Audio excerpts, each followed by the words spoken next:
Episode number 969, The Shadow We Cast as Leaders. You're listening to the official BNI podcast with BNI founder and Chief Visionary Officer, Dr. Ivan Misner. Stay tuned for networking and referral marketing tips from the man who's been called the father of modern networking, along with suggestions and insights into getting the most from your membership in the world's largest networking organization, BNI. Hello, everybody, and welcome back to the official BNI podcast. I'm Priscilla Rice, and I'm coming to you from Live Oak Recording Studio in Berkeley, California, and I'm joined on the phone today by the founder and the Chief Visionary Officer of BNI, Dr. Ivan Misner. Hello, Ivan. How are you and where are you? I am doing great, and I leave later this afternoon for California to go see my eldest daughter and my grandson and son-in-law, who's an amazing young man. So I'm going to take a few days off this week. That's great. Okay, well, tell us what you have for us today. Well, I have a guest, and she is an amazing person. She is the Chief Executive Officer of BNI since 2024. Her name is Mary Kennedy Thompson. Mary has more than 30 years of leadership experience in franchising and business development. Previously, she served as the Chief Operating Officer for Neighborly, and she had significant contributions that were made for the growth of the world's largest home services franchise organizations. It's a series of organizations. She's a former U.S. Marine Corps logistics officer, and Mary began her career as a successful multi-unit franchise owner and has since become one of the most respected leaders in the franchising industry in that association. She's recognized for driving growth, fostering innovation, and building meaningful business connections worldwide. And when Mary actually ran a franchise, she was a BNI member. Mary, welcome to the BNI podcast. Well, thank you, Ivan. Thank you so much for having me here today and for the kind introduction. Well, listen, my pleasure. I thoroughly enjoy working with you, and not a lot of founders can say that about the CEOs they're working with. And frankly, probably a lot of CEOs can't say that about the founder, but I think we have a really good working relationship. And I could say you're an amazing founder, Ivan. That we celebrate you each and every day, and we're grateful that you created something that has allowed so many of us to belong to something very remarkable. Well, thank you. I appreciate that, and I love working with you. So there are a number of things that you want to talk about with leadership, and I've heard you talk about this content before, and I love it. When leaders cast a shadow, what's that look like? Yes, I started thinking about this a few years ago. You know this very well as a founder and a leader. When you're a leader, you often have a spotlight on you, and that spotlight creates a shadow, and the shadow is the culture of our organization. It's what everyone sees that maybe we as a leader don't see. It's tied around our behavior, our priorities, and how we build relationships. Yeah, and that's really part and parcel with the culture that you're referring to, yes? Absolutely. The shadow is that we create as leaders. It is the culture that we create in an organization. And I've been very fortunate to belong to some organizations and groups that are very high values, everything from my family to the Marine Corps to Neighborly and now to BNI that has a great set of core values. This, the essence of who we are is all about givers gain. And how leaders behave and what they do sets that tone and that culture for the company. And I've heard you say this before, and I've always believed it that, culture eats strategy for breakfast every single day. Culture will always win. I've been part of very high growth companies over the years, and the ones that grow are the ones that have high culture.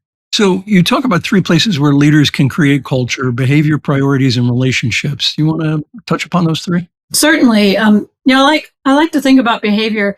A lot of people believe that what they're supposed to do is tell everybody what they believe.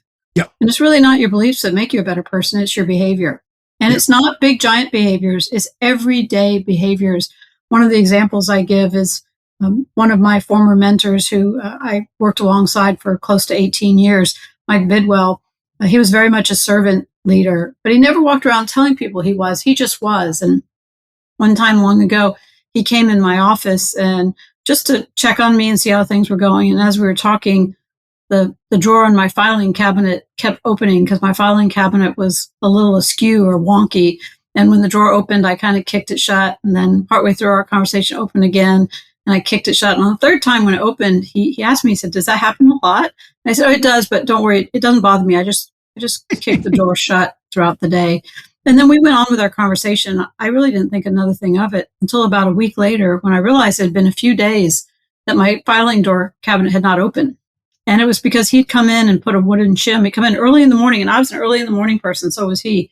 He'd come in earlier than I had and put a wooden shim under my filing cabinet so it was fixed. And he never walked in and said, "I'm the CEO, look what I did for you." And he never walked around to anybody else and said, "See what I do for others." He just did it. And it made me want to do that for others. It made me want to be better and to serve others in a quiet way that it's what you do, not telling people what you believe. Yeah, listen, it is behaviors, and words are powerful. I mean, everybody knows words are powerful. But the older I get, the less I believe in words and the more I believe in behaviors. Because Very much so. It's easy to say words, but to have those behaviors match those words, that's powerful. And that, if it's a healthy behavior, is what creates an amazing culture. Well, when you think about the shadow you cast, you don't realize you're doing it. When I was a franchisee in Cookies by Design, we used to have this big order. Actually, the order came from my being a BNI member. It was Dell Computers. And as a member, I was in the same room with the VP of marketing of Dell when they were brand new. They just moved into their building. But they did a really large order with me every year. And I mean, it was tens of thousands of dollars. And when you're selling cookies, that's a lot of order. And they came early one morning to pick up a big grouping of this order. And they had extra money that the team had put together because they were doing some cookies for a party they were doing. And when I went to write out the invoice, it was really early in the morning. The lady said, "You don't need to ring up the cash. We'll just take the cookies. Don't worry about it." And I said, No. I need to bring that up. We ring up everything here. And I didn't think anything about it. But my baker was there early that morning catching up on baking, and she'd heard that conversation. And about a year later, when she got ready to leave the organization, she got ready to leave my company because she was moving. She said, "I told everybody, don't ever steal from this company and don't ever steal from Mary because Mary won't even steal from herself or from the company." She said, "I saw what you did, and I always told everybody that." I never even thought when I was doing that anyone noticed or was watching. And so our behavior really is what makes us better. And it's the everyday things that if we say we're doing it, the question is, are we doing it? Yeah, the words are good, but the behaviors, they cement the words because they see that you act out those words in real life. Yeah. Exactly. You got two more: priorities and relationships. So priorities are, sometimes I'll sit with somebody, a leader who might be struggling to get things done, and I'll say, "Let's list out your priorities." When a leader is struggling, almost always it's because they have too many priorities. I think people believe that's because they don't have enough, but it's not. It's because they have too many, and they start listing them out. And there was an interesting study done at MIT about the human brain, and it finally concluded that humans really cannot multitask, that we're not capable of that. And those of us who think we're good at it are really bad at it. And you really can work on one thing at a time. And so when I sit with leaders, I often help them figure out which priorities to say no to in the interim so they can say yes to the most important ones. And I will also ask them, I'll say, "Show me your calendar," because I can tell you your priorities by what's in your calendar, both personally and professionally. So if your priority, if you say family is a priority, if you have no time set aside in your calendar for family, like you just said, you're about to take some time off and go spend time with your daughter and her family and your grandchildren. You put that on the calendar. And so that's important as well. And so our priorities tell us where we're going and where we're heading. And I encourage people to sit down, write out their priorities, and take the bottom half of those priorities and pause them until you can really focus on the most important. And then lastly, on priorities, someone told me once, you're juggling all these balls. You have crystal balls and rubber balls. And you just need to make sure the crystal balls never fall out of your hands, that they never hit the ground. And at any given day, I have rubber balls that are bouncing all around me. But those crystal balls, the most important things, like the member experience, like where I spend time with my family, like how we interact with our members, those are crystal balls that I can't afford to drop and must pay attention to. And so those are the few, and know what your crystal balls are. All right, we've got about a minute left, a little over. Talk about relationships. How's that fit into this? Well, one of our core values is building relationships, and we only can build relationships one moment at a time. And that is why, like, for instance, at BNI, having those weekly meetings help create and build those relationships so we can help one another and do business with one another and serve one another. We do it by building relationship one-to-one at a time, one weekly meeting at a time, and by really seeing the individual and getting to know them. Last question for you. What should leaders do? And we've got a lot of leaders. I mean, really, almost everyone in BNI is a leader at some level. They run a business, maybe run a sales department. They own a business. So we're all leaders. Of course, we have leadership teams in our chapters. What should leaders do to set the tone in their organization and or their chapter? Well, I would say you set the tone by what you're doing and what you're allowing. And oftentimes what we allow is what we get, not oftentimes, all the time.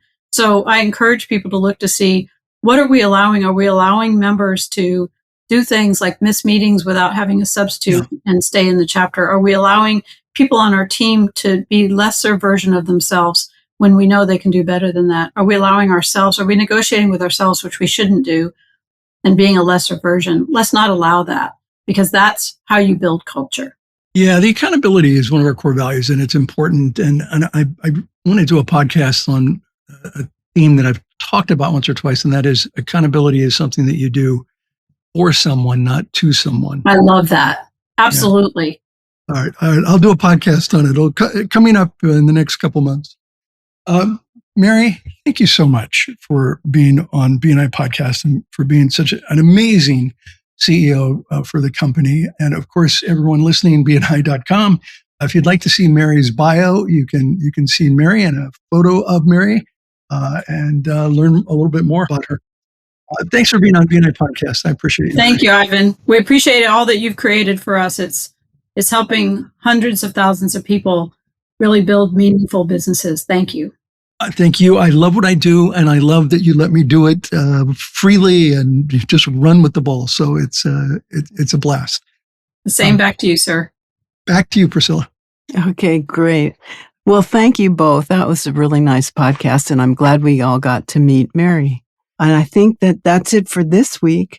This podcast is sponsored by MeisnerAudioprograms.com. These audio programs will provide you with the tools and the inspiration to powerfully enhance your BNI experience. So check out the great material that's available to you at MeisnerAudioprograms.com, and then use the promo code IVAN50 for 50% off of everything. All of the proceeds go to the BNI Foundation. Thank you so much for listening. This is Priscilla Rice, and we look forward to having you join us again next week for another exciting episode of the official BNI podcast.